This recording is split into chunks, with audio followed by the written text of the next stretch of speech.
Hi friends, welcome to tea and spicy. இன்றைக்கி நம்ம கிச்சனில் நல்லா சூப்பரான ஹோட்டல் ஸ்டைலில் வெஜிடபிள் குருமா எப்படி செய்கிறதுன்னு பார்க்க போகிறோம். இந்த வெஜிடபிள் குருமா சப்பாத்தி, பூரி, இடியாப்பத்து கூடலாம் வச்சு சாப்பிட்றதுக்கு அவ்வளோ டேஸ்ட்டாக இருக்கும்.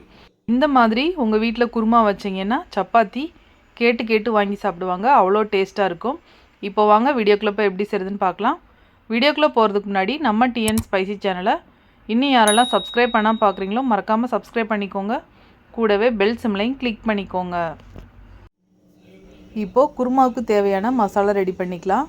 நான் அரைக்கப்பளவுக்கு தேங்காய் எடுத்திருக்கேன், ஒரு மிக்சி ஜாரில் சேர்த்துக்கலாம். காரத்துக்காக 3 பச்சை மிளகாய், 2 டேபிள் ஸ்பூன் அளவுக்கு பொட்டுக்கடலை சேர்த்துக்கலாம். உங்களுக்கு பொட்டுக்கடலை சேர்க்க விருப்பம் இல்லைன்னா அதுக்கு பதில் நீங்கள் முந்திரி பருப்பு சேர்த்துக்கலாம். இது கூட 1 ஸ்பூன் சோம்பு, 1 பிரியாணி இலை, சின்ன பட்டை, 4 கிராம்பு, 2 ஏலக்காய் சேர்த்துக்கலாம். இதை ஃபஸ்ட்டு தண்ணி ஊற்றாமல் ட்ரையாக அரைச்சி எடுத்துகிட்டு வந்துடலாம். இப்போது அரைச்சதுக்கப்புறமா கொஞ்சமாக தண்ணி சேர்த்துட்டு நல்லா திக்கான பேஸ்ட் மாதிரி அரைச்சி எடுத்துக்கலாம். இந்த மாதிரி ரெடி பண்ணி எடுத்துக்கோங்க. இப்போது ஒரு குக்கரில் தாளிக்கிறதுக்கு பட்டை, கிராம்பு, ஏலக்காய், அன்னாச்சிப்பூ, 1 ஸ்பூன் சீரகம் சேர்த்துக்கலாம்.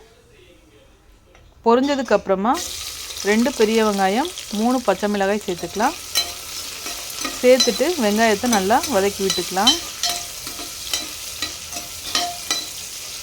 வெங்காயம் ரொம்ப வதங்க தேவையில்லை, லைட்டாக வதக்கினாவே போதும். இது கூட பீன்ஸ், கேரட், உருளைக்கிழங்கு எடுத்துகிட்டு நல்லா கட் பண்ணிவிட்டு வாஷ் பண்ணிவிட்டு சேர்த்துக்கோங்க. உங்களுக்கு பட்டாணி சேர்க்க விருப்பம்னா நீங்கள் சேர்த்துக்கலாம். இப்போது நல்லா கலந்து விட்டுக்கலாம். காய்கறி லைட்டாக வதங்கினா போதும், ரொம்ப வதங்க தேவையில்லை. இது கூட 1 ஸ்பூன் இஞ்சி பூண்டு பேஸ்ட் சேர்த்துக்கலாம். சேர்த்துட்டு லைட்டாக ஒரு தடவை மிக்ஸ் பண்ணி விட்டுக்கோங்க. இப்போது இஞ்சி பூண்டு பேஸ்ட்டு சேர்த்துட்டு நல்லா வதக்கியாச்சு. இது கூட சின்ன சைஸில் தக்காளி எடுத்திருக்கேன். இது கூடவே கொஞ்சமாக உப்பு சேர்த்துக்கலாம். தக்காளி ரொம்ப வதங்க தேவையில்லை, லைட்டாக ஒரு தடவை கலந்து விட்டால் போதும்.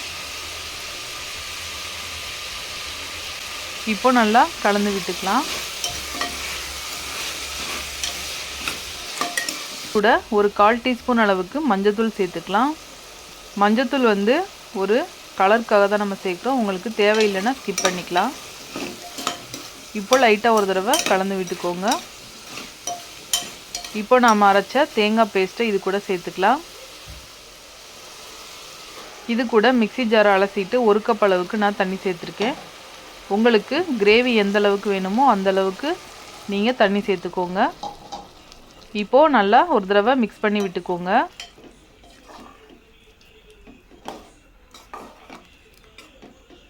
சப்பாத்தி, பூரி கூடலாம் வச்சு சாப்பிட்றதுக்கு கொஞ்சம் திக்காக இருந்தால் தான் நல்லாயிருக்கும். அதனால் நான் 1 கப் அளவுக்கு மட்டும் தண்ணி சேர்த்துருக்கேன்.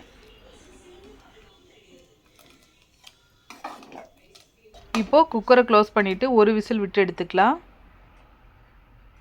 நம்ம காய்கறியை நல்லா வதக்கி தான் செஞ்சுருக்கோம், அதனால் ஒரு விசில் விட்டால் போதும். இப்போது ஓப்பன் பண்ணி பார்க்கலாம். நல்லா திக்கான கிரேவி ரெடி ஆயிடுச்சு பாருங்கள். இது அவ்வளோ சூப்பராக இருக்கும். சப்பாத்தி, பூரி கூடலாம் வச்சு சாப்பிட்றதுக்கு ரொம்ப டேஸ்டியாக இருக்கும். இப்போது ஒரு தடவை நல்லா கலந்து விட்டதுக்கு அப்புறமா 1 கையளவுக்கு ஃப்ரெஷ்ஷான கொத்தமல்லி சேர்த்துக்கோங்க. அவ்வளோதான், சூப்பரான வெஜிடபிள் குருமா ஹோட்டல் ஸ்டைலில் தயாராகிடுச்சு. நீங்களும் இந்த ரெசிபியை மறக்காமல் ட்ரை பண்ணி பாருங்கள். ட்ரை பண்ணி பார்த்துட்டு எப்படி இருந்ததுன்னு என் கூட கமெண்ட்டில் ஷேர் பண்ணுங்கள். இந்த வீடியோ உங்களுக்கு ரொம்பவே பிடிச்சிருந்தா நம்ம சேனலை லைக் பண்ணுங்கள், நிறைய ஷேர் பண்ணுங்கள். மறக்காமல் சப்ஸ்கிரைப் பண்ணிக்கோங்க. கூடவே பெல் சிம்லையும் கிளிக் பண்ணிக்கோங்க.